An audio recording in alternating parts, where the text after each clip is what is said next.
Do you want to start, Mary? I'll start. It's been 3 months since the conference, so we've had kind of a lot of time to absorb it, but we haven't really had time to really talk about what we're absorbing. But I was going back to when Carter and I, in the very beginning, were thinking about what we wanted this to be, what our ideas about the conference that we wanted to build and attend would look like. And, I think our idea at the heart of it, we were intending to do a very, a psychoanalytic, a psychological, a scholarly examination of how multiple forms of oppression around gender, race, ability, are structured into our field. And that was really our intention, to really look at how this is really structured into our field. And we know from clinicians, as clinicians, we know as clinicians that that all forms of stress, okay, affect our internal lives, and that is so foundational to psychoanalysis, to psychoanalytic thinking. This is just basic 101. So to be able to really look at that, to look at how forms of oppression exacerbates any form of mental illness, psychological distress that our patients are coming to treat, is sort of basically foundational to our work. So, and we know that any kind of racism, sexism, any kind of oppression affects our mental health, affects how we approach any kind of life event, and just exacerbates this. So this is something just so foundational that we were trying to let people know that this is how we understand it. Now, our steering committee that we assembled has experienced this form of oppression. So we were speaking from positions of knowing what we're talking about, okay? And knowing that this is for real and needs to be addressed and taken seriously. And we really believe that until we really work to dismantle the structures of oppression within our field, within psychoanalysis, within psychoanalytic psychology, within, unless we do this, we are literally placing the next generation at risk. The next generation of analysts, of psychoanalytically informed psychologists, we're placing social workers, we're placing them at risk, okay? And we're placing them at risk directly by replicating the discriminatory practices that exist in our field. And Carter, you have a lot to say about that from your study. If we're just passing that down to the next generation, we're putting them at risk, but also indirectly, we're placing the next generation at risk, because us as teachers, as supervisors, as clinicians, if we are experiencing, this kind of stress and really practicing under these conditions, that's not good. That's not good for the next generation. If we're the mothers and fathers or whatever, if we are in charge of bringing up these minds, we can't be, we can't be suffering like this. So that's the indirect, that's sort of like, I'm thinking about being in a toxic prenatal, when the biological mother is, under a tremendous amount of stress. We know this affects the outcome of the next generation. So that's what I'm thinking about. It's not just for us in the here and now. It's crucial that we do this for the field. Yeah. So anyway, in terms of what happened, I think we made a really good faith effort, and I think we accomplished a lot. I think we accomplished a lot. And I just have one more thing to say, and then I'll, but the best moment for me on every single level as a human being, as a clinician, as a person in the division, was a moment when we had a really wonderful a tech person who sat in the main room for 3 days watching our process. And it was Friday afternoon, and it was his last shift. He was going to be away for the weekend, so he wouldn't be there for the last day. He had seen, Anne, you with Jeff. He had seen you, Stephen, with David. He had seen all of us do our thing. He stopped and spoke to the audience and said, I have been so moved by what you are doing here. What you are doing is so important. I have never been at a conference like this before. I've had to leave the room because I've been in tears to come back.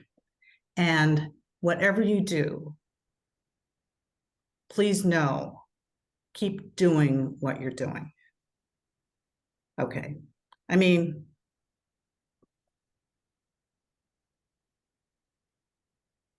yeah, I can't say that I've ever felt like that at a conference, psychoanalytic conference before. That's for sure. And I heard from so many different people what an amazing space you created. I heard it from everywhere. That's why I had to write you and be like, we have to talk about this, Carter, do you want to say something? I second all of that. And I also like, in a funny way, like nothing we're talking about should be that controversial. I don't think actually what we're driving at is terribly controversial in other clinical fields, to say nothing of like other like fields of inquiry, like in the humanities and beyond. But this kind of stuff, like what you were saying, Mary, about not wanting the next kind of generation of people in our profession to be subject to what we were, that apparently is a controversial enough statement that it got Avgi and Anne booted from the IJP, which is why they had to write their book in the fucking first place. Yeah.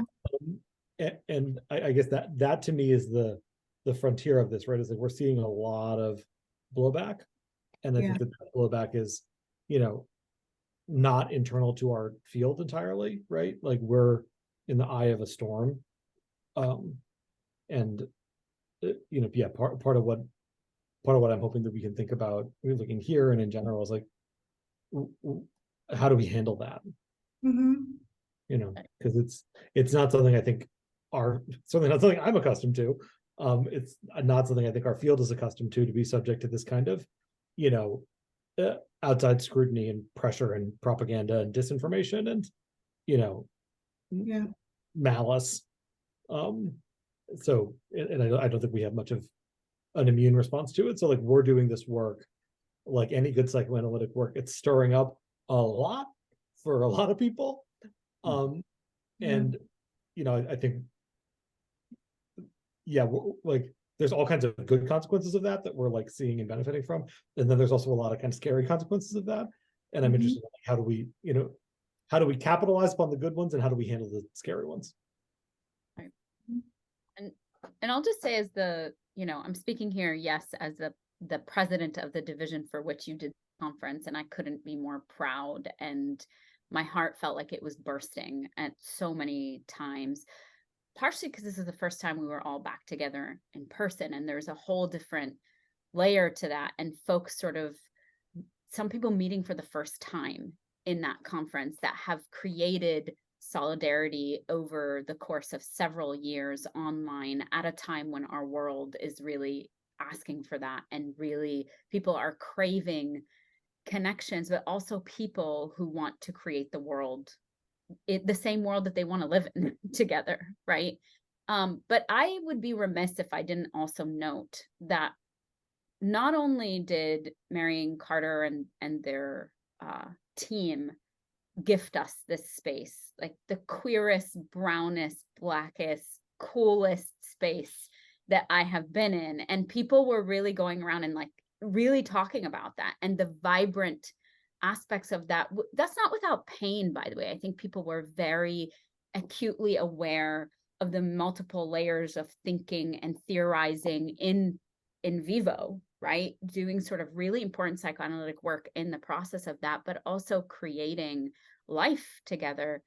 That part of the controversy you're talking about, Carter, and then Mary, what you're saying, what your intention was, is that this whole process has been mired in those oppressive processes. And I need to name that, because you too, as folks of color, also were at the receiving end of so much racism, so much misogyny, so much pushback.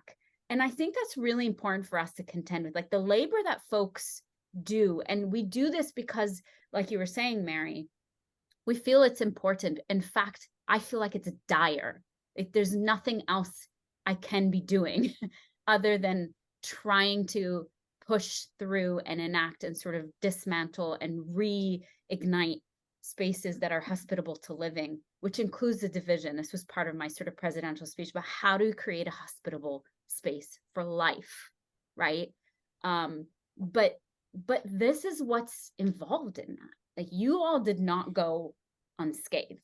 I don't think any of us that are meeting here, and maybe this is partially why we're coming together to have this conversation of like, there are high costs to this, and we could sort of, knowing each other, know that we understand that the fight and the struggle might be worth those costs for all the reasons. And also it needs to be named that like this violence is being done. This is not outside. This is at our doorsteps. We're right in the middle of it. This violence is happening actively, and your lead up to the conference was, robust in those examples. And to just put a little detail on what you're saying, Lara, like, we were encouraged to get armed security because of the level of pushback we were getting. We ultimately ethically decided we weren't comfortable with that, and so we didn't do it. But we were being encouraged to hire like armed off-duty NYPD officers to be present at this conference, right? We had, right-wing propaganda outfits paid for these like creepy, derogatory like banners of Lara and Stephen to be like put up on a van with a projector screen on the back and driven around the hotel for 16 hours. Show me the last time that happened at a psychoanalytic conference. We had right-wing tabloids kind of trying to like buttonhole our members downstairs, and like freedom of the press, they're welcome to be there, whatever, but like it's not a normal thing to have happen. We were having to worry about like, who's going to be standing by the doors at Lara's presidential address in case somebody does something weird. Like, we had Molly standing by the door because Molly is the strongest person in Division 39. He lived up very but like that's not normal shit you should have to worry about at an academic meeting. Like, and I think that there might be people who are like, well, that was paranoid and weird, but like, I mean, this is also stuff we were being advised to do by people who aren't within our field, who were just like helping us organize this meeting, who do this kind of stuff all the time. Like, the level of blowback, most people who put together a psychoanalytic conference don't like suffer people calling them book burners on the internet. Or death threats. Which is the least of it, frankly, right? I mean, it's like, Vultures. Yeah.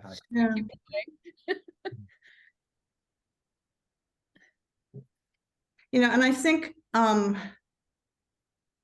it's emblematic of what minoritized people, their life on a daily basis, just trying to put one foot in front of the other to get educated, to move through the world, to walk down the street. That's just emblematic. Yeah, I think the part that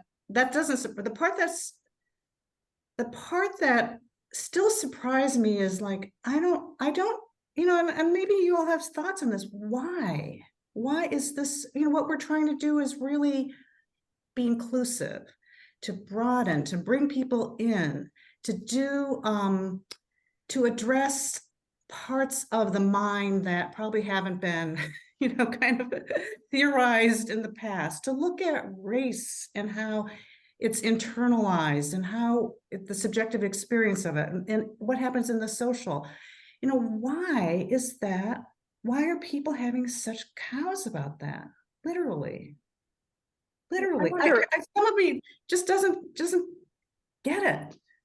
Why the cow? I mean, I love cows, Carter. No, you know. But, Yeah, my cow's about to walk in and look in the window, but it will be on the other side. but why is this so stimulating? To put it in a neutral way. Oh, Anne, please. Yeah, I mean, one thought I'm having is that it's not just about inclusion, because if it's not simply about bringing in bodies and voices who haven't previously, let's say, been part of Division 39 or part of other psychoanalytic organizations, you know, because other organizations are also have been roiled with controversy lately, right? It's not simply about including more. It's that people whose voices and subjectivities have been at the center of the field for decades are actually having to give something up. There's a decentering that's happening. It's not just you get to add and add and add and nothing gets shaken for those who've previously been dominant. It's actually people are not just being asked to sort of step back, because again, subjectivities have been at the center of psychoanalysis, but they're not allowed to be at the center any longer. So I think that there's an upset at the sense and actual experience of loss that some people are having. And this isn't just within psychoanalysis. Right. The larger cultural reactions against progress by people of color, by LGBTQ plus people, right? That's not just a reaction against inclusion. It's a reaction against the fact that the pie is not big enough to keep slicing into, you know, if we just keep slicing it and slicing it and slicing it, there's a reorganization of power that's happening. And that doesn't feel good to those whose position at the center has just been so utterly naturalized for a long, long time. I would add something to that. I think that what Anne is saying, kind of like, I'm fully in agreement with that. But even on the level of our metapsychology, like the psychoanalysis that we have is not good enough for what we're trying to do. It just doesn't work. So we don't get to keep it. So if we love it, we have to be willing to let it die, if not to kill aspects of it, so that something else can emerge in its stead. So it is not just that there are certain subjects, as you were saying, Anne, that are now being decentered and kind of like to make room for different kinds of subjectivities. It's also that the psychoanalytic thinking that everybody, including some people of color and including some queer people and including some people whose othernesses have not been given space in our field, that psychoanalysis too is also under assault. So we begin to see this thing, which to some, I suspect none in this virtual room, but to some in our field seems surprising, which is that there are many fronts to talk about racism, and even though I think that this applies to queerness as well, there are many varieties of racism, some of which look and understand themselves as anti-racist, and very varieties of queernesses. Right. And some of them are invested in the preservation of the status quo. They just want in, but without undoing anything. So part of what we've seen in some of the recent upheavals in the field, we've also seen people of color take incredibly conservative positions. And we've seen white people and white anxieties take the place of, but so-and-so stated, and she's a woman of color, or he's a queer person, or he's a queer person of color, like that kind of like the trifecta of like, kind of like, so they hit all the identificatory positions through which we would expect something radical, and yet some people can produce something extremely conservative. So I think we're also moving to a place where racial identification, racial kind of like how one reads racially, whether somebody's queer, whether somebody is a woman, these are no longer enough to do our work. We have to do more and better. And I think that that's threatening in a whole different way. Mm-hmm. Mm-hmm. Yeah. I think it's part of the reason why there was a monumental meltdown when you all sent out, Carter and Mary sent out the alert for David and Stephen's keynote on the dread of repair. Like what came from that, I think, speaks to what you're saying, Avgi, right? Is this sort of like that all of a sudden the decentering that Anne's talking about, that it was right front row and center. And is it by chance also, yes, the identification piece is part of this, because you have an Asian and an Arab, right, sort of be front on this, that they're the face of it. But of course, that is not where, right, a progressive person or analyst might direct their attention, because by and large, folks know that that might not be the sound entry point to be like, hey, these are the faces of this. What was interesting was what the content, right, even generated. And like for us to think about, what does that mean about the structural issues that we're really pushing out? What does that mean when now it's no longer a fringe issue, right? It's not Lara talking about this. It's all of us right now on this screen who have not been known to be shy, let's say, now are saying, we have a problem. That problem's here. There are actually larger things that it's not enough. Our psychoanalysis is not enough. I would add to that, it's not just that we're saying we have a problem, it's also that and this goes back to your question, Mary, we're also not willing anymore to be told that it's not a problem. That's right. And we're building something also for new generations that are coming, who need to see also us protesting and being willing to lose things, being willing to injure relationships. I can't, kind of like I say this, whatever chance I get, we have to be willing to lose things, especially those of us who are white. Otherwise, if you're trying to preserve your status or your relationships or your standing, like that's like, you need to move aside. And if you don't move aside, you will be moved aside. And it also goes to the way that analysts are right trained or analytic formation and the problems that has had historically. And maybe we need new ways of bringing up the next generation that doesn't include these psychoanalytic institutions. You know, if I as the only non-clinician here, you know, I'm struck by a couple of things. Number one, the way in which people in psychoanalysis might think they are a field that is apart from society, and also how it might not, they might see themselves as what's happening in psychoanalysis not reflect what's happening in society. So like, I think some of this isn't like as hard as we need to really make it, right? In as much as what everyone's basically saying, like psychoanalysis is a production of material conditions created over the past century, right? And as such, it reproduces certain things, right? That's what its job is to do, right? It produces and reproduces certain things. And I think I hear, there's this conversation, whether we should kill or not kill, or whether psychoanalysis is useful or not useful.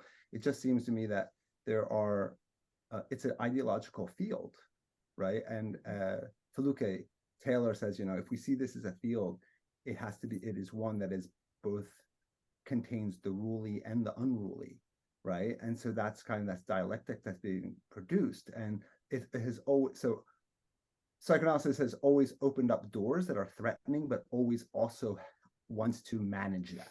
It has always wanted to manage its excess, its threat, it's what's too much,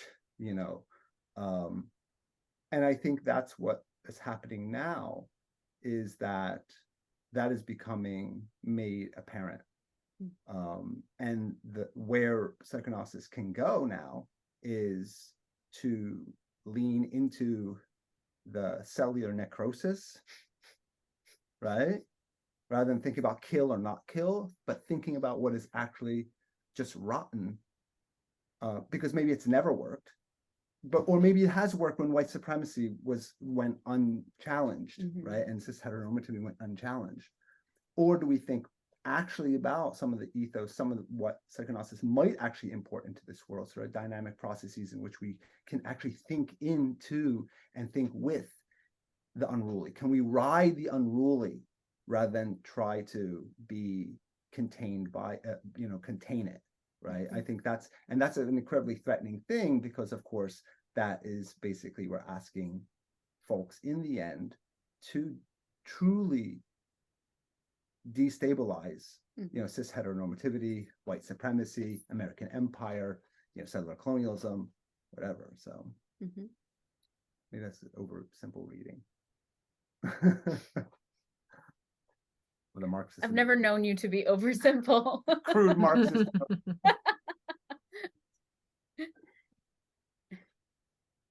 I can say something very oversimple. I'm thinking that we should be thinking rather than about why people are having cows, we should be thinking about how to make a calf. Yeah. Or big fat cows to just sit in the middle and be like, I'm not fucking moving. That's what cows do. Carter can tell us. Don't remind me. It's making my life impossible. Yeah. Or make the bulls do. I have a question. It's not a rhetorical question. It's a genuine question. It's to you, Stephen, but anyone who wants to jump in. Like, I'm thinking what you were saying about like something that is necrotic, and I wonder about that. Is it necrotic? It feels very alive to me. It feels libidinally pulsating with energies of resistance. Resistance to the struggles that we're all allied to. And we saw in another organization, not in Division 39, kind of like the ways in which it kind of like came back kind of like venomously alive to cause harm, lasting harm. So my worry about calling it necrotic is that it imply, I know that this is not how you think, but it could imply that something is already dead when in fact it's alive and kicking, and we have so much work to do, to which we also, and that's the other piece to think kind of like, again, psychoanalytically, to which we will also have our own resistances. Like I have to push back against myself. Like when Anne and I were writing the book that Carter pointed to the kind of like the footnote.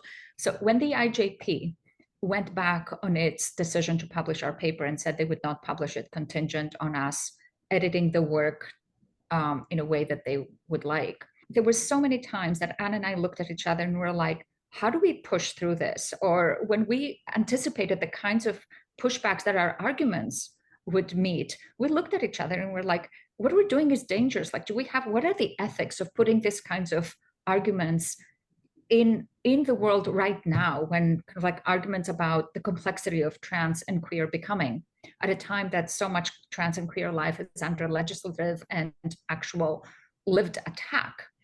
And we had to push back against our own efforts to conserve at least what is there, to not cause more damage, to not create more terror. And kind of like, so I was just wondering about that. I'm curious about what everybody thinks about kind of like the ways that we also have to push back against our own fears and our own anxieties.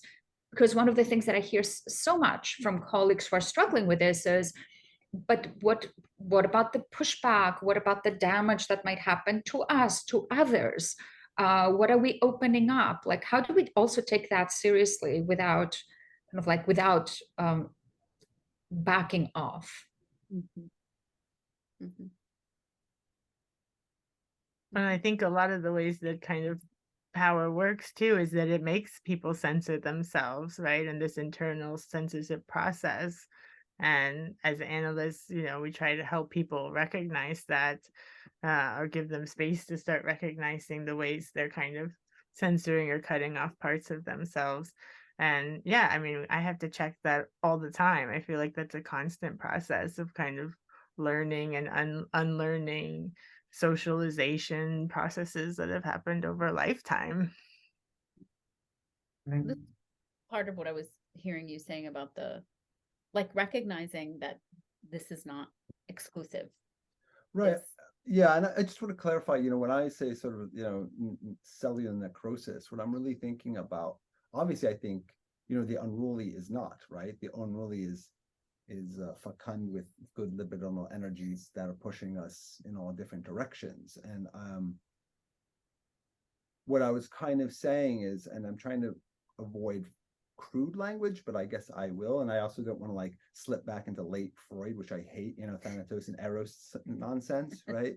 But, you know, people who want to conserve, let's call it psychoanalysis as we might understand it writ large institutionally, are purveyors, are sort of necromongers, right? They do purvey a certain form of livability that actually is always contingent on certain social deaths of other people, right? So they are, and fascists, that's what fascists want. You know, you might have a very a nice guy who's a fascist, and he might pet his dog and be really good to his heteronormative reproductive family, but you know, he basically wants someone else's death, right? What happens that when we can sort of reduce that to a sort of discursive, ideological, and sort of political trend within the structures of psychoanalysis, which all of you here are trying to dismantle and rework, to rebuild? That's kind of what I was thinking about in terms of, so I agree with you completely. When I'm talking, I'm just thinking about, you know, I think obviously the metaphor of old white man is ageist, you know, so we don't want to go into that sort of thing. But like, you know, Marx talks about zombies, right? And like capital is the living dead. And that's kind of what a lot of these people who are really trying to conserve something in psychoanalysis really are. They're kind of the living dead. They're kind of, you know, they want to suck the life out of the living for some sort of other sort of form of capital. Yeah. Also activating that trope, right? That I think we talked about this before. We're all aware of the, you know, the martyr trope in our field. And I'm speaking particularly here, and I'm just gonna, I mean, this is public, right? And this is to respond to Avgi's, Marcello agrees with this too. Is to sort of say, like, if we're talking about, let me just name it, this is public. And part of what happens with these processes is also that things happen in the public with impunity. And then we manage and sort of have to like manage our language and sort of not own it. And so when I'm talking about the trope of martyrdom, I'm talking about what happened in the American Psychoanalytic Association, where the previous president resigned, right? Presumably under pressure by those of us in the illiberal left, apparently whose leader is myself. And then comes out in a Guardian article and says he did this, right, because we needed a sacrificial lamb, and that sacrificial lamb had to be a white man. And I'm saying this specifically because this sort of language, this discourse is being normalized and being given life. To your point, Avgi, I think that is where the ferociousness comes from, is because if it is dead at one point, it becomes injected with life. When this discourse then is given a particular life.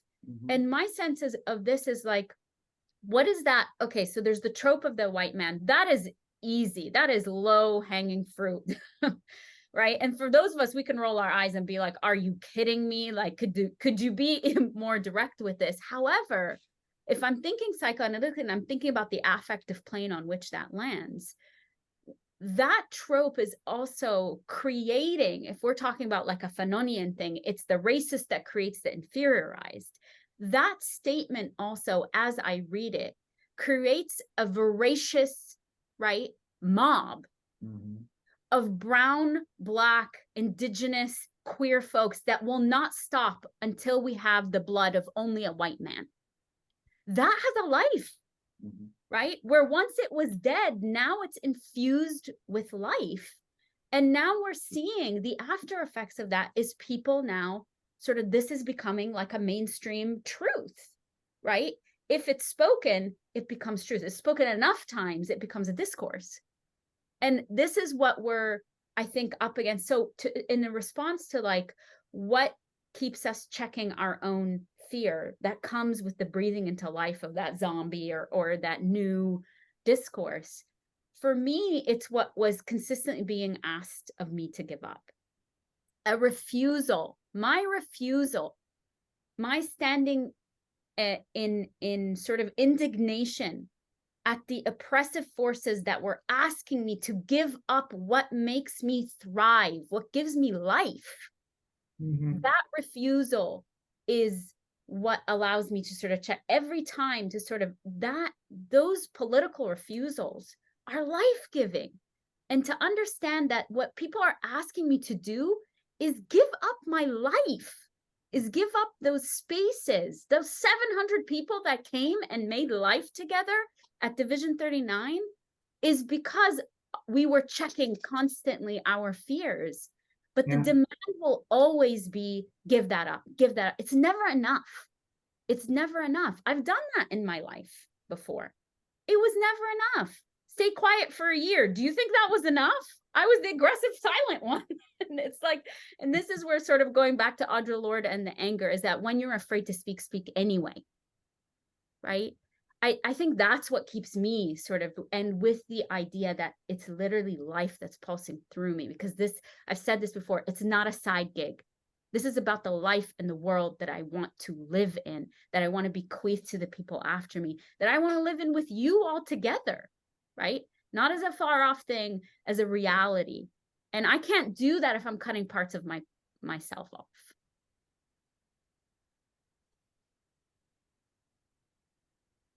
Well, who's going to follow that? I wanted to actually pick up on the martyrology that you just referred to, Lara, because it is actually discourse. I mean, numerous religious traditions have martyrologies, but the American Psychoanalytic Association is American in the sense of US. This means we're talking about Christian martyrologies. And here I'm thinking with the work of my colleague, Elizabeth Castelli, and her work in the persecuted church. And one of the things we're hearing is that conservative religious organizations and individuals, here we're talking about a particular kind of evangelical Christianity, because not all evangelical Christians are politically conservative, it's important to say, but there's a particular strain of evangelical Christianity and some conservative Catholicism as well, which understand Christians to be the most persecuted minority of them all. And so, and this isn't about the religious affiliation of the person, the former president of APSA. In the US context, to refer to the sacrificial lamb and a martyrology is necessarily to speak into a discourse of Christian majoritarianism. On Good Friday. Right? On a Good Friday, indeed, right? So, I mean, there's something, and this is how this language within a psychoanalytic conversation is, of course, pulling on the energies from the broader culture. And then it's injecting its own energies back into that broader culture, right? We've got this feedback loop. But, you know, so much of what we're seeing in terms of the rise of fascisms internationally are various versions of Christian nationalisms, right, which take up a specific inflection depending upon the national context. I mean, there are also, you know, sort of Islamic nationalisms, there are Hindu nationalisms, right? But I'm particularly interested as someone who studied Christianity for a long time in Christian nationalism. And we can hear that even, and it's, again, so this isn't about the intention of the speaker. It's about the discursive stream into which that speaker is uttering his words. And this is why it becomes powerful, because it already has a legibility within the stream. And then it builds power because of that. It amplifies. And, you know, I'm hearing too this thing of, I remember like what he said in his resignation letter, because I was just quoting it for an article. He said it was he was a human sacrifice, right? And the like immense like Orientalist bullshit of that, right? The idea that we're all there with spears, like, oh, right? Like, you know, that's nuts. But it's also, it's like, you know, these discourses overlap. It gets so complicated to talk about this, and I can often just feel like, you know, I don't know if anyone else watches It's Always Sunny in Philadelphia, but like Charlie with the red string with Pepe Sylvia, like you're like, you know, drawing all these crazy connections on your corkboard.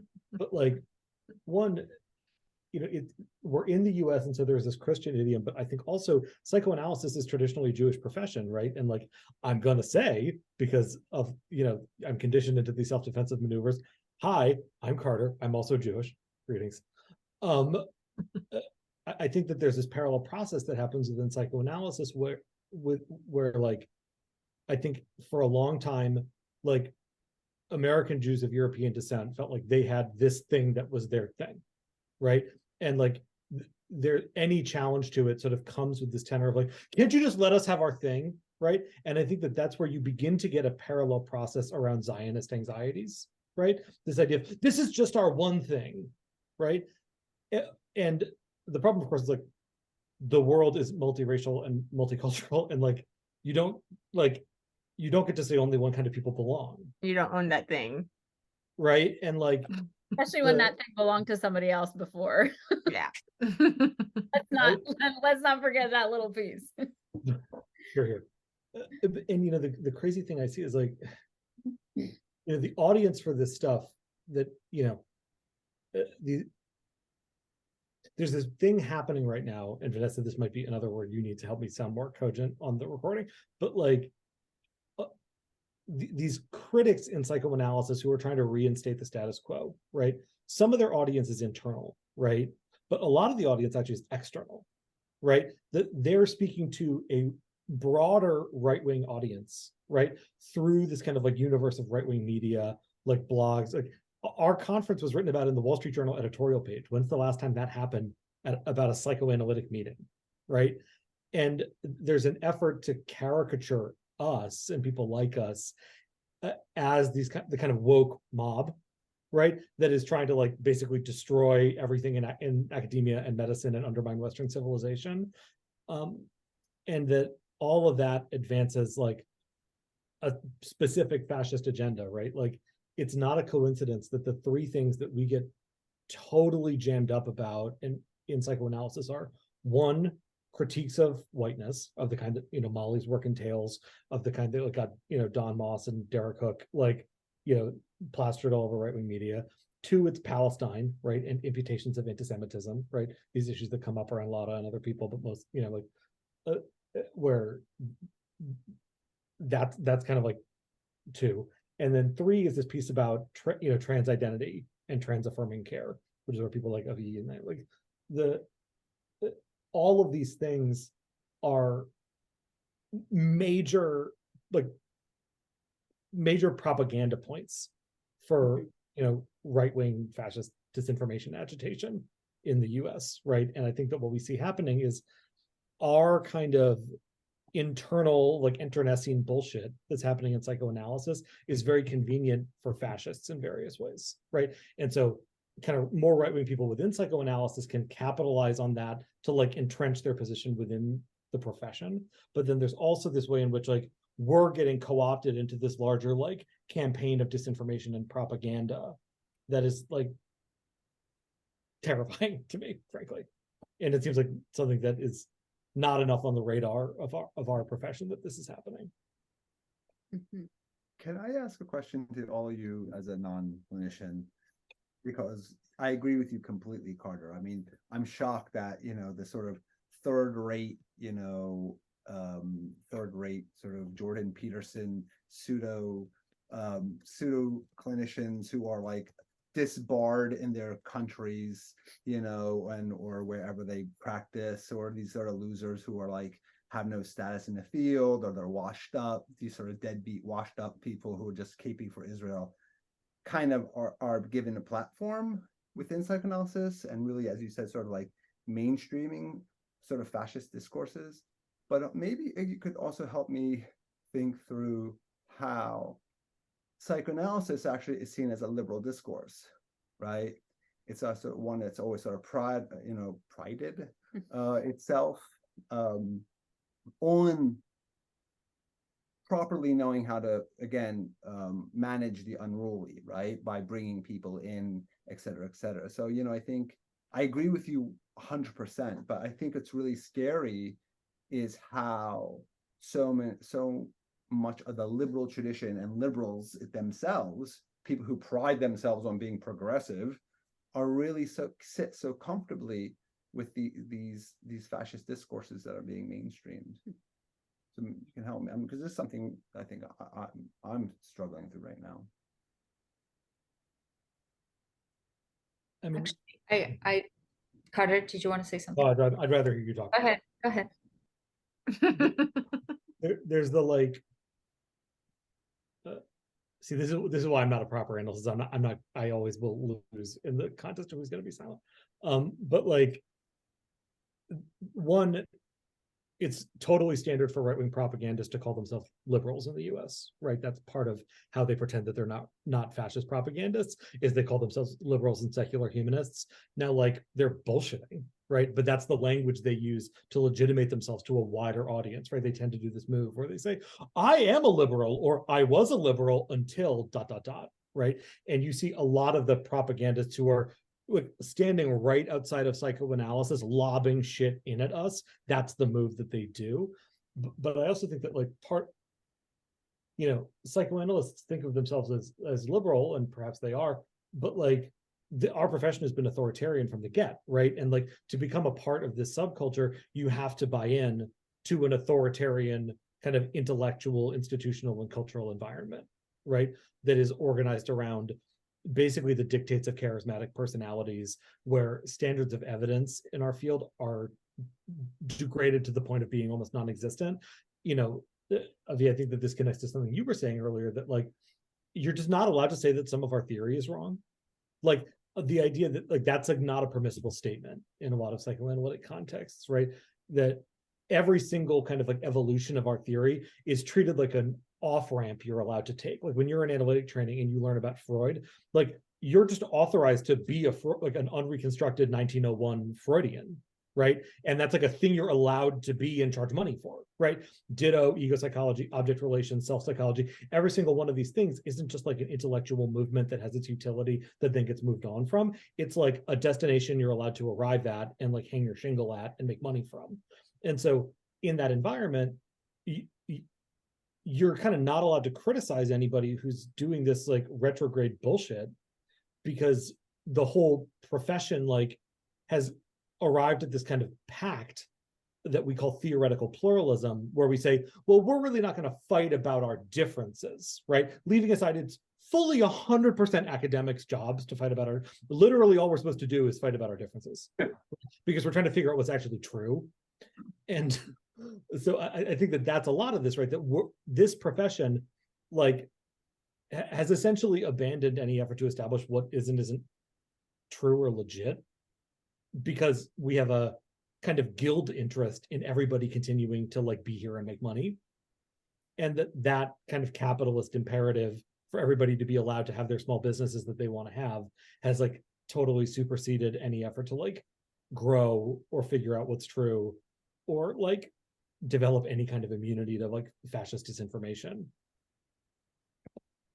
Yeah. All right, I'm going to jump in. What I have to say is actually very connected to some of what you're saying, Carter, but I would start from a different point. Like you were asking, Stephen, like, psychoanalysis has this kind of like is about managing the unruly. And I would say, actually, this is not what psychoanalysis is. This is the story that psychoanalysis has about itself, that our work is to manage the unruly. In fact, if anything, the whole teaching of psychoanalysis is that there are forces that you do not control.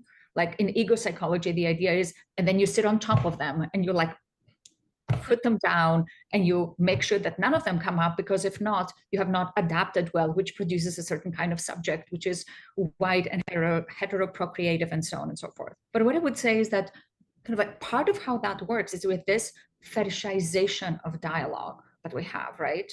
Like this is what you were talking about, kind of like Carter, when you were talking about kind of like this notion of like theoretical pluralism, where if you take a stand, if you are willing to go after ideas, then you're aggressive. And kind of like our role here is to critique things, but to critique them in a truthless way, and to critique them in a way that actually has no consequence, and it costs nothing to anybody. And we all get to keep our little toys that we came into the playroom with. And everybody walks back out with the same toys they went in, that we just had an experience of like going back and forth, but really nothing changes. And this is not just how things work.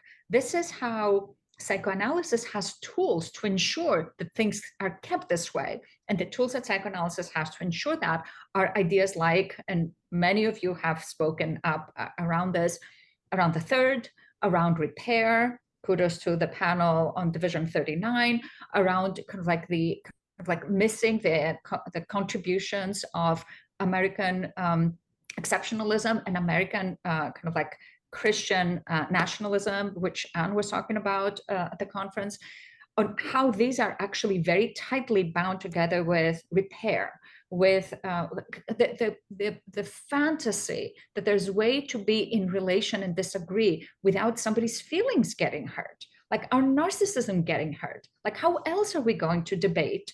And how else are we going to kind of like deal with the unruly? Not to manage it, but actually to give it space. So when you were talking earlier, Lara, about things giving you life, this is what life is about. Life is about the unruly, not about the management of the unruly. And that's what psychoanalysts get wrong, because what we do politically with psychoanalysis is not the same thing as what you do in the clinic. Like there are differences with sitting with one patient where kind of like you tend to narcissism differently. You don't just coddle it, but you turn to it differently than you might in a group. And there are differences, important distinctions to be made and to be preserved and fought for between clinical psychoanalysis and psychoanalysis as a thinking tool. Mm-hmm. Molly, I'm thinking here of the time that you wrote your whiteness paper, and you can go anywhere, but I just immediately thought about the over editing of that whiteness paper and how this ties into it. And then also, you know, Vanessa, Molly, and I have an ongoing conversation constantly, and it's always like, you know, your West Coast and this idea of liberalism and psychoanalysis being so progressive, especially in the place where you live, and then us also hitting the wall of like what that actually looks like or doesn't look like. Well, and thank you for the call in. Yeah, I mean, I'm listening to all of you speak and just like sitting from a position. I think I might be the only person who's a candidate here right now. And so I'm sitting with that lens and that filter and thinking about sort of being in, you know, kind of like Fred Moten, like in but not of, you know, like trying to kind of figure out my way through. And how this sort of, I mean, my institute is, you know, advertises itself as a pluralist institute. And so I'm thinking about this like toothlessness of dialogue in that particular way. But there actually are teeth. And I'm just aware of like the people who are the ones who get bit are also the ones who are holding the teeth that aren't necessarily even theirs, right? It's like there's this way that in these kind of positions of dialogue, especially as a candidate with all of the different sort of authorities and authorizations that are swimming around, the notion of speaking up is always a dangerous one, but then to not speak up is also dangerous. And I'm just thinking about, you know, who gets sort of named as the one who's the aggressor. And it's usually the person who can't actually be in that space without speaking or without feeling hurt or wounded by the lack of speaking. So this kind of, I mean, my sort of location, as you're talking about in the Bay Area, and like who we imagine is here, there is there's a grocery store here called Berkeley Bowl, and there's been a lot of it's a great grocery store. It's probably the best grocery store you'll ever go to.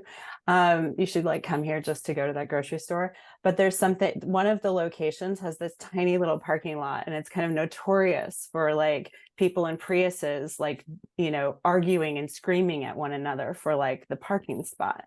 And so that's sort of an example of the way the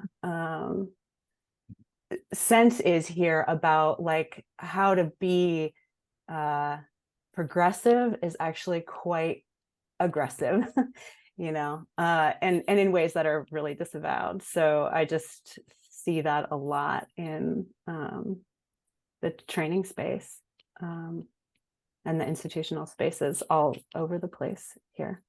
I'd also say I'm also a candidate that, you know, these our institutions, you know, are disciplinary. They're conservative, lowercase c. And this is not, again, this is not about the political affiliations of the members of these institutes. I think many of these institutes faculty, fellows would understand themselves to be liberals, right? But the institutional structure of psychoanalysis, of being brought, speaking about being called into the field, like, is actually just you're disciplined. That's the way that most educational institutions work, and psychoanalysis is no exception. And so, I think that there's a kind of disconnect between the stated commitments of so many of our institutes and then the practices that actually happen. And we could actually think about that disconnect as actually being about the, we could think about sort of the unconscious. We could think about all it's like psychoanalysis gives us a language to think about that disconnect as well. But it is alive and well, zombie or otherwise, at numerous institutes, right? There's no need to name any single one. This is the structure of psychoanalytic education and training. Well, I think it's uniquely perverse, though. Oh, sorry. Like, I think it's uniquely perverse because, like, I'm a college psych professor, right? When I teach a class, I'm not trying to get my students to come pay me for private tutoring or therapy, right? But that is explicitly the setup in psychoanalytic institutes, right? That nobody's paid to teach. I mean, basically anywhere, right? The entire thing is done for free, and people are kind of given this entitlement to act like they're doing everything just out of the goodness of their hearts for the sake of service to the profession and contribution to the development of knowledge, as if they're developing knowledge and not just regurgitating things. But the way that they make their money back is that they recruit supervisees and analysts, right? I think as of 2014, the majority of analysts were clinicians, right? There's basically nobody in analysis, like full tilt, like 4 or 5 times a week analysis, who isn't a shrink as a practical matter. And like, that's just a Ponzi scheme. Like, that's what that is. It's not exactly like that. Like, I have patients in analysis who are not in the field, but you're right that there's the Ponzi scheme. Yeah, but you're cool and you have a bigger audience, right? Most of these folks, like, we all want to be in analysis. It really works. But yeah, I mean, it's the setup, right? And like, I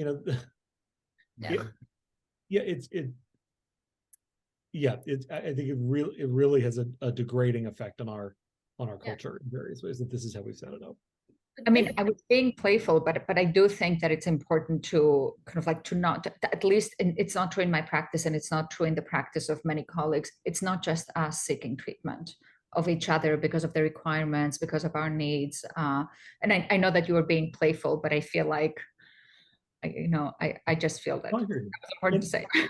No, and I think that there's also like, it's interesting who gets to have the experience you have, right? Where it's like, where are you in the world, and like, what are you open to, and who are you in front of, and like, how do people get to you, versus like,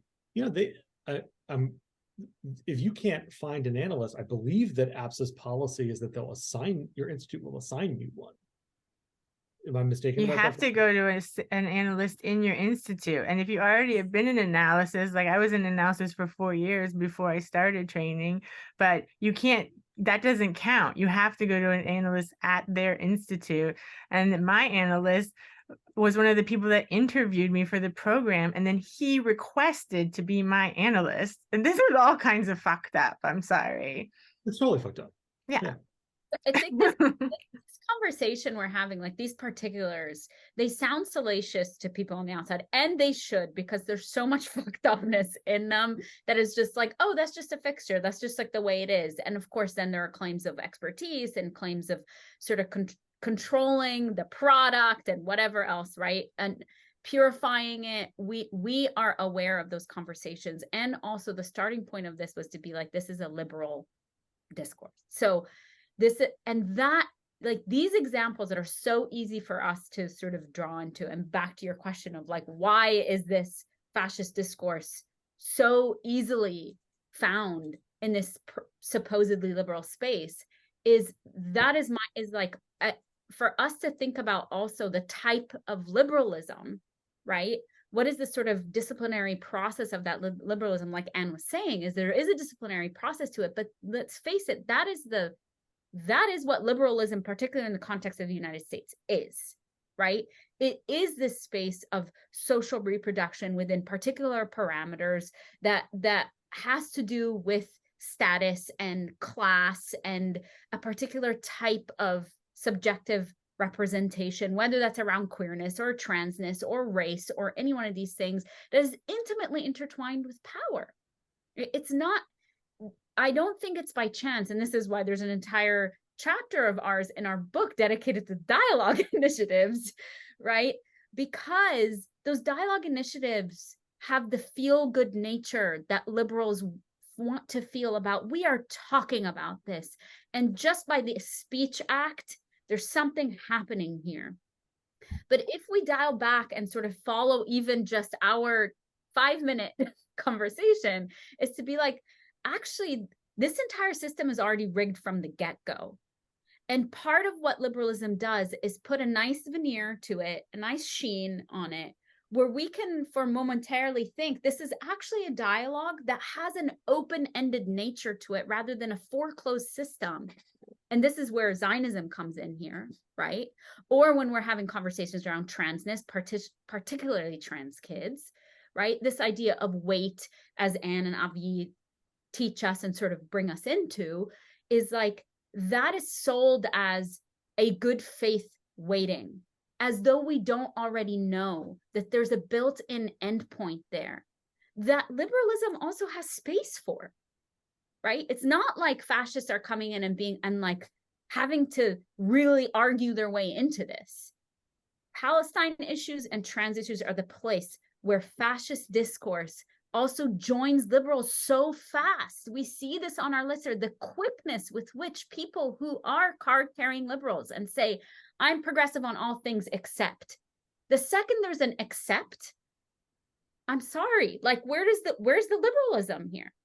Where is the progressiveness that comes with that? You can claim that all you want, but there's an investment in a particular type of process that, to me, if we're also following psychoanalysis, is very unpsychoanalytic, right? You believe in your theories until this point, right? You mobilize all your theories against all of us in very specific ways that are also, I'm sorry if we're talking about the illiberal part of that, that is available to everybody except those who dare not stay within the parameters. So then your liberal notions of humanity, of generosity, of citizenship, all of that gets stripped, right? That's been like my life in general in the context of the United States and psychoanalysis, but with such piercing clarity in the last 7 months of like what you are allowed to even access in terms of your humanity.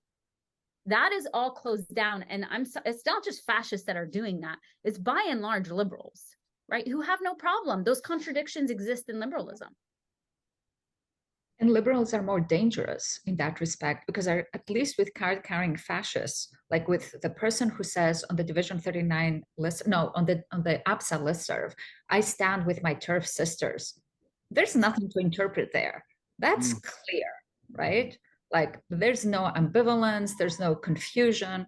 It's the people who are like, I just want to hear all the opinions, even that means that kind of like children are dying by suicide or are having their lives scarred, as if that's an important kind of like I had a colleague who asked me in print, who said to me, but not all of the kids who say they're going to kill themselves, which is kind of like a really stunning thing.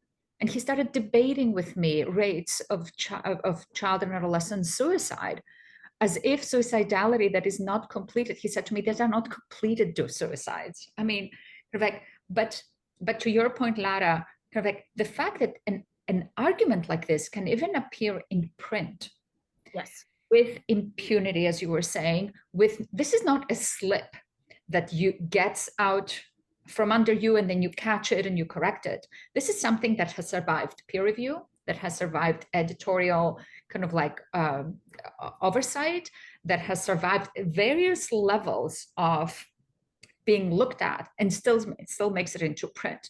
And this kind of like, this is how liberalism works in the field. And in my experience at ABSA, I was part of the program committee that decided that ended up giving in to the edict, to the decision to ban Lara from participating in the program.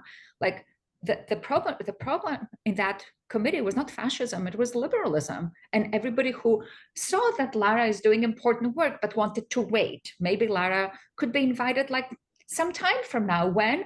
We don't know. We'll have to wait and see. It's a complicated matter. And under this guise of complexity, like kind of like we are stalled and our work is stalled.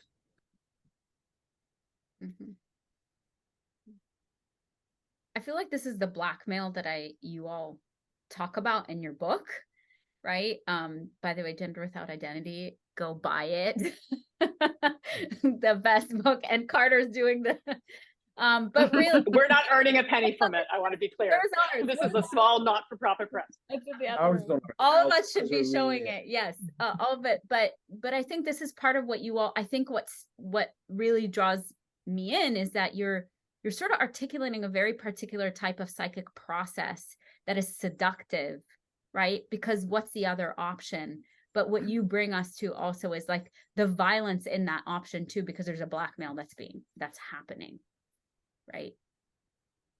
And I just you all are talking in Gail Rubin's sort of charm, sort of, circle of charm circle of sexuality or whatever, sort of the invitation of all things that are accepted, but this is precisely, I think, what repair does. We always speak of coercion, mm-hmm. which is of course what fascists are about, but the liberals are about conscription, right? And so what happens when they're constantly, offering, ways to conscript you, and it's not necessarily about, right, how many slices of pie are there. It's just that like the pie is never enough, because that's what capitalism is. And we can have to reconfigure what we do with the ingredients to even make the pie, right? So to think about like, how can we conscript you all to this sort of representational politics? What could we do? And then when you don't accept that invitation, because I'm giving up myself, right? I'm trying to conscript you, but I'm also giving up myself. I'm extending my, my male privilege, my race privilege or whatever, right? But then if you don't, you're an ungrateful savage. You're an ungrateful savage, and then you see what happens. I mean, that's what white innocence is. Where Gloria Record talks about white innocence, the rage, the white rage, right? The white male rage that comes out of white women as well. We don't have to locate it within only white men, but to me seems to be indicative of what actually liberalism is tasked with, actually making capitalism agile. Mm-hmm. But when you don't accept its good graces, this is what happens, right? And I want to actually go back, since you've invoked the blackmail that Avgi and I talk about in Gender Without Identity, and maybe for those of you who haven't read the book, right, just to say quickly what we mean by that, because it really links to the problem, one of these enduring problems of liberalism. So the blackmail that Avgi and I specifically address in Gender Without Identity is basically the question: what causes transness and queerness, right? And the liberal version is transness and queerness are in some sense inborn. There's a core gender identity or an innate sexuality, just as there's an innate straightness or a core heterosexual or cisgender identity. And insofar as queerness and transness are innate, or sort of like, again, it's just always in the person who identifies as such, that person need not apologize for who they are. The conservative version is transness and queerness have been warped that way. There's some sort of trauma or bad influence, or the wrong media, internet site have caused you to become queer or trans, when really you're straight, really you're cis, right? So, and the blackmail is that in order to secure equal rights, never mind freedom, just equal rights for queer people and trans people, we have to make a version of the born that way argument. Even if we don't believe it, we have to make it, because it's the only way to secure social and political rights. Now, that's a problem for a number of reasons. First, it doesn't actually work legally or politically to secure such rights. It's actually not necessary, but it also hasn't worked. It's also ethically short-sighted, because there's nothing wrong with being queer or trans, and to insist on a born that way narrative seems to suggest, oops, they can't help it, poor things, therefore we can't blame them. It makes queerness and transness out to be blameworthy. But the liberalism of this approach, I'm going to go back to liberalism, is, and I'll have to go off to the side and then come back, the liberalism of this approach has to do with what's the norm. Because liberalism, it's part of its seduction is it promises formal equality, organized around the norm, but the norm preserves and bakes in hierarchy, which allows for actual structural asymmetries, because how close are you to that norm? This is how hierarchies develop. So the norm, we know, is actually heterosexuality and cisness.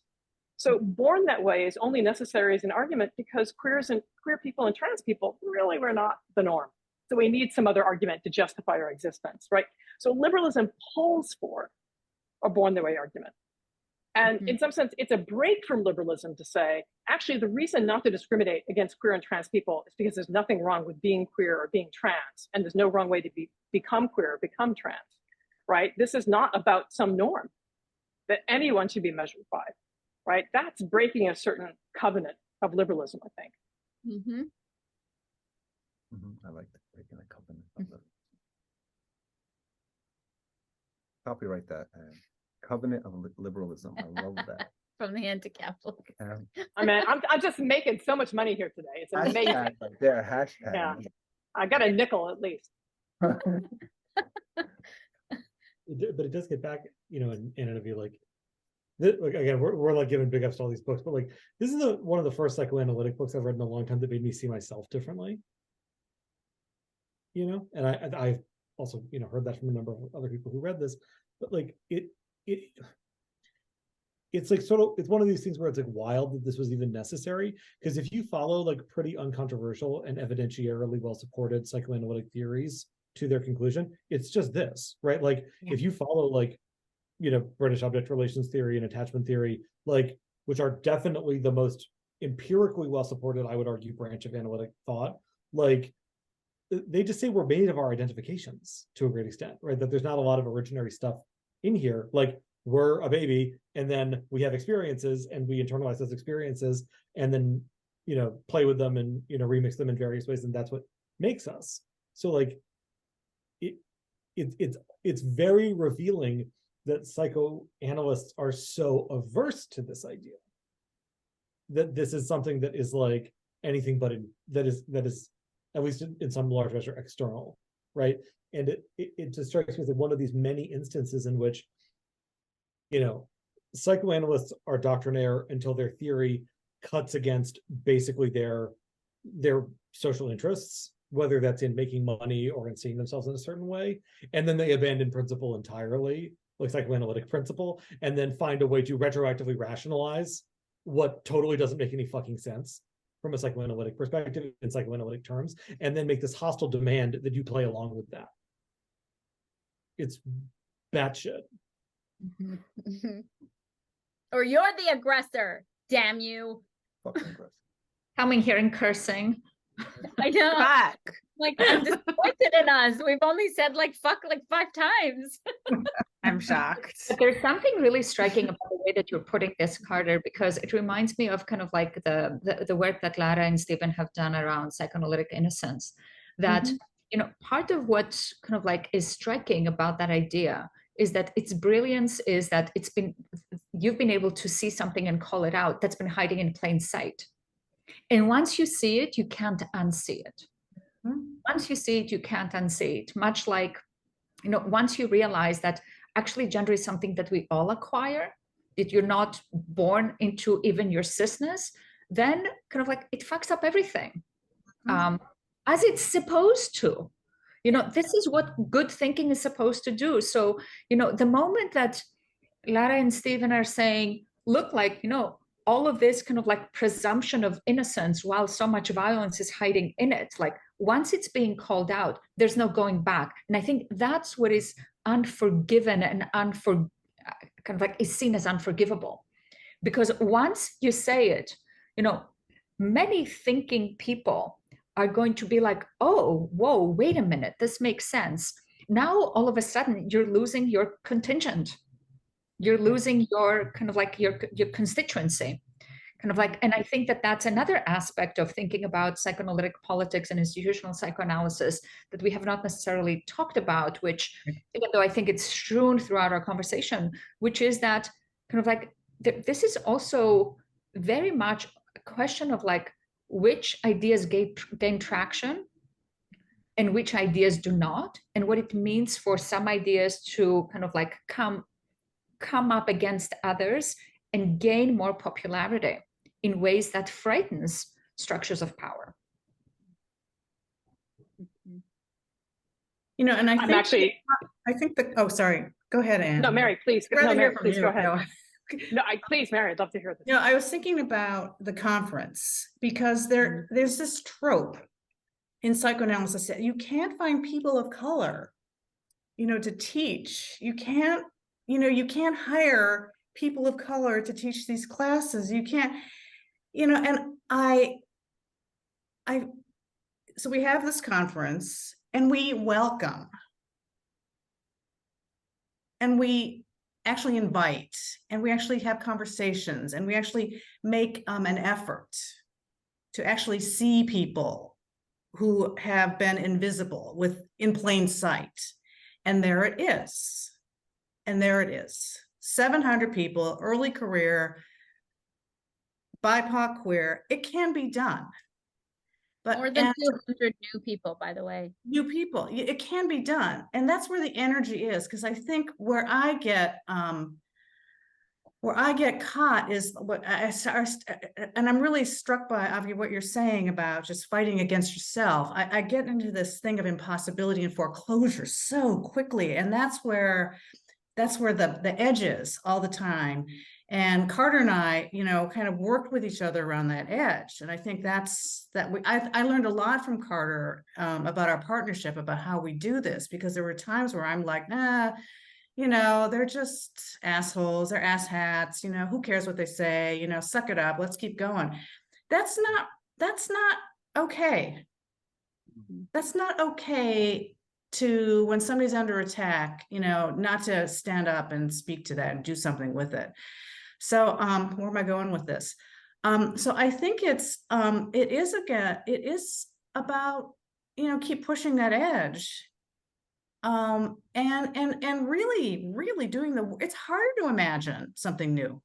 It's easier to just like sit back and like, you know, let it roll over you. But I think we do have to try harder to imagine a future of livability. I really think that's what we have to do. I mean, look outside at the climate. I mean, look at what we have to be doing this. Yeah. Anyway. You know, I'm thinking, Mary, something that you and Carter did, and this hasn't been spoken about today, is you hacked the format of an academic conference. Right. And that, I would say, it was one of the most sort of exciting conferences I've ever been to, because like just the way you organize the plenary panels, for example, rather than having one person speak, you know, from on high, you made invitations to people. We very carefully made invitations, but then each person invited to do a plenary was asked to be in conversation with someone of their choosing. And so each plenary panel was itself modeling a particular way to think together, because it's very hard for newness to emerge on our own. We need help. It's very hard to stay with, you know, sort of like Our Beautiful Struggle, the name of the conference, or pushing up against our own resistances is so hard. It's much easier in company, right? These solidarities. And so I think that you did something with the form of the conference, which was itself a kind of engine to newness emerging, right? And it was so, I was supposed to say masterful, but you know, fuck mastery, right? It was so creative and so ethical, just the structure of the event, that itself, I think, produced a lot of excitement in the room. And people really it made everyone more game for what was happening, to be part of something. And to be bodies together. This also, after having gone online the last couple of years, I think there's something about coming back into a room in 3-dimensionality that also made new things possible. Or made things possible differently. That's not the same thing as newness, but made things possible differently. And I think too that that's sort of the promise, or maybe the wish, of an analytic training institute. Psychoanalysis, clinical practice, our own analysis, you know, what happens in the group, what happens when we're together. But then there are these prohibitions and these foreclosures and these demands that are made, what's, you know, possible otherwise, into these very straight and narrow kind of like regimented things, like this is analysis and it's this many times and it's with this kind of person. and it's with this kind of whatever. And it just, that's the part that crushes. That's the part where, like, you know, I am constantly in conversation with myself, and then also with, you know, we have these sort of outside, you know, groups, right? Like Lara, you were talking about our text group, you know, with Vanessa. And I have that with so many different groups of people who are in this analytic training environment, because this is how we stay alive. And this is the undercurrent of how we keep this, like, in but not of, like, there has to be something else happening too. And like, that's the, whether that's resolvable or not, maybe I'm like, my liberalism is showing and I want to repair, you know, because I think there's actually something really important about having something on the outside, you know, particularly given these systems. And I think that's what this conference really was. It was just like, oh, actually, maybe we can do this together and find maybe new outsides, you know, new otherwises in groups that we haven't encountered before. I think it's about the simultaneity of process, right? I think there's something to be said about I'm an abolitionist, I'm an anarchist. I think it's really important. That also colors the way that I think and sort of think through and with psychoanalysis, right? And so for me, when I was thinking about what to write or what to say in the presidential speech at the conference, I did share that part of that came from me picking my hair, right? And recognizing, like, there is a process to this, and there is a way in which those curls, for anybody who has curls knows how stubbornly sort of interwoven, and there's something so beautiful about that, like, knot. And it takes a process, but it's not a process you do once and it's done. Like, I have to go back into this every time. It's that same process. And what's beautiful is what emerges is beautiful every time as well. But the process also is part of it. Like, the process of being in the water, of picking at every strand, of having that patience, of investing in what emerges from that, right? And that's the metaphor that I'm sort of borrowing from when we talk about these things also, is how do you divest from a particular type of legibility? And that goes from all these wonderful books that these beautiful minds sitting with you that you've all created, and your articles and what you've thought through, that the centerpiece of all of that is also divesting from legibility, right? From a legibility that's sort of written for us, and it's written for us and it's standardized for us and sort of coalesces around a very particular type of subjectivity that's expected of us. And the movement away from that, or whether it's Avgi, you saying that, like, these ideas that gain popularity and then that scares structures of power, is that for me at least, it's because I'm actively divesting from a legibility that's expected of me. And that's the simultaneity of being. I function within these systems. People ask me all the time, like, why are you part of ABSA? Why are you part of Division 39? Because I do think there's something happening. There's something to be done. There's energy there. And also, I can't feel alive if I'm not constantly in the process, like my hair, of divesting from that endpoint. That is the abolitionist, right? The constant process of emerging. And where does it take us when we're invested in a legibility that coalesces around a particular type of being, right? That could be around cisness, around whiteness, around maleness, or whatever, around a certain class formation, around a certain ability status, then that's when it gets scary, right? And I do think this is where, when we hear these arguments around identity politics without the analysis of power being the place of, like, oh, this is what's scary here, this is identity politics, that is where I'm like, wait a second, what has constructed the necessity for us to, back to your sort of being blackmailed, what has constructed the necessity for us to coalesce around identities?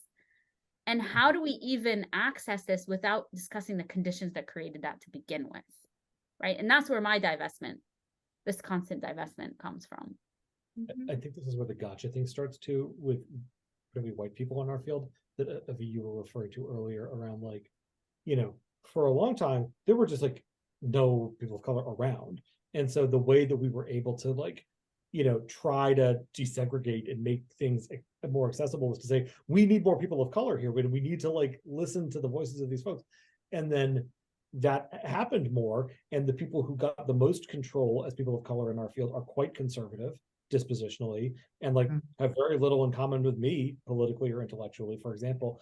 And then, they're, given the authority by these institutional bodies to like speak on behalf of all of us in these various ways. And then when we're kind of like, when they're saying something very different than we're saying, there's this move of like, oh, well, but they said like, you wanted us to have, so I guess we need, like, that there's a co-optation that happens. And it's really hard, I think, for, people of color, queer people in our field, particularly as like classes that were formally segregated out for a very long time. Like, I think it's pretty hard for people to emerge from that with their principles intact, like by staying around for a really long time. And yeah, it's like a lot of, I'm thinking about like, probably you and I both you probably still go to punk shows. I'm too old and my knee hurts, but like you go to punk shows and they're at the VFW. It doesn't mean that we believe in the VFW.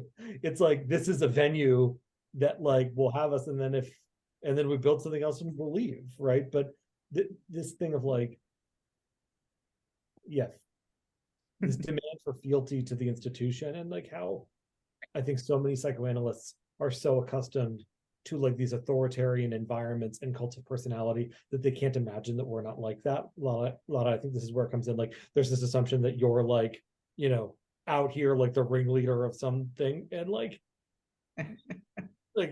you're not.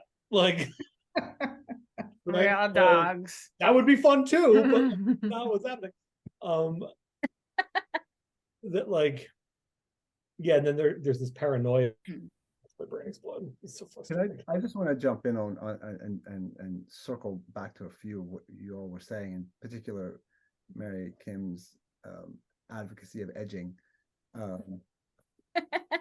because you were saying that you and Carter, and this had come through, I think, when Avgi and Anne were saying about how they have their own process, but constantly sort of self-interrogating. And then you and Carter thinking about organizing this event.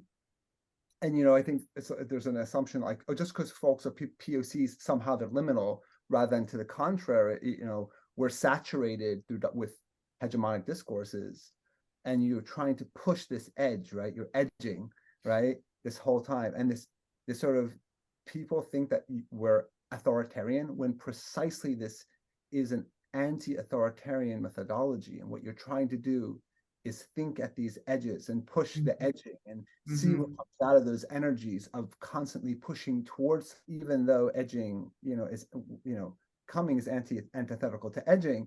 Say edging. Was that what was that? Say edging again. Say edging 7 more times. Back.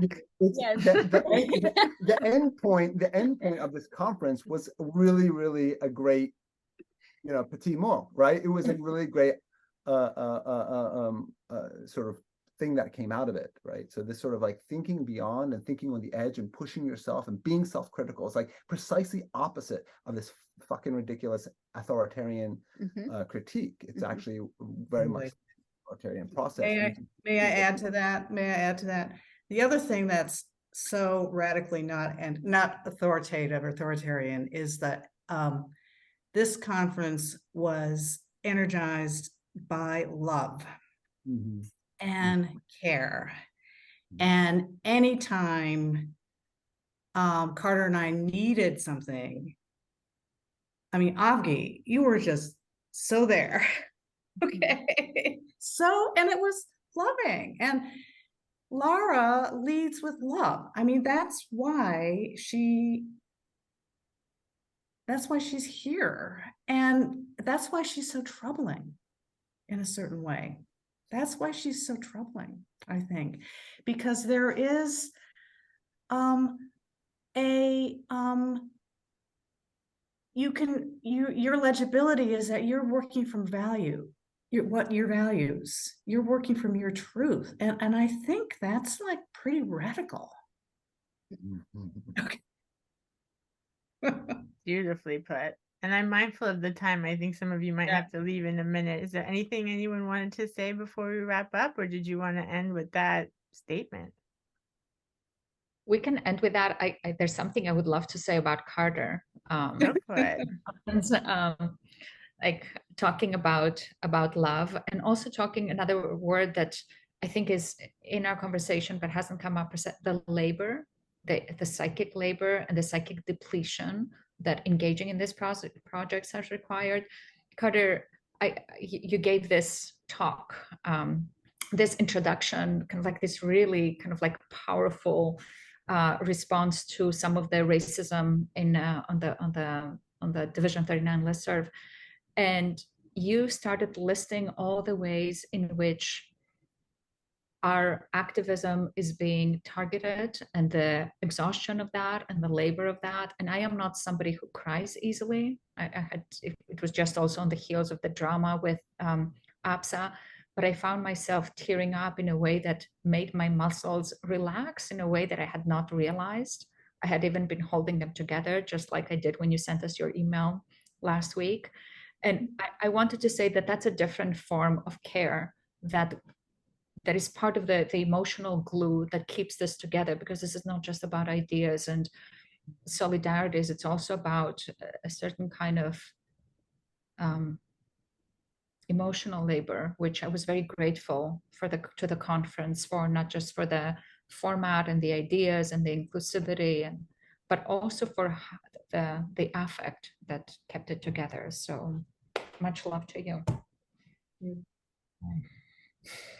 Yeah, and that's a really good point too. This field is not just about ideas and theoretical arguments. It's about not only the next generation's well-being coming up, but the analyses, right? Yes. And our focus on them.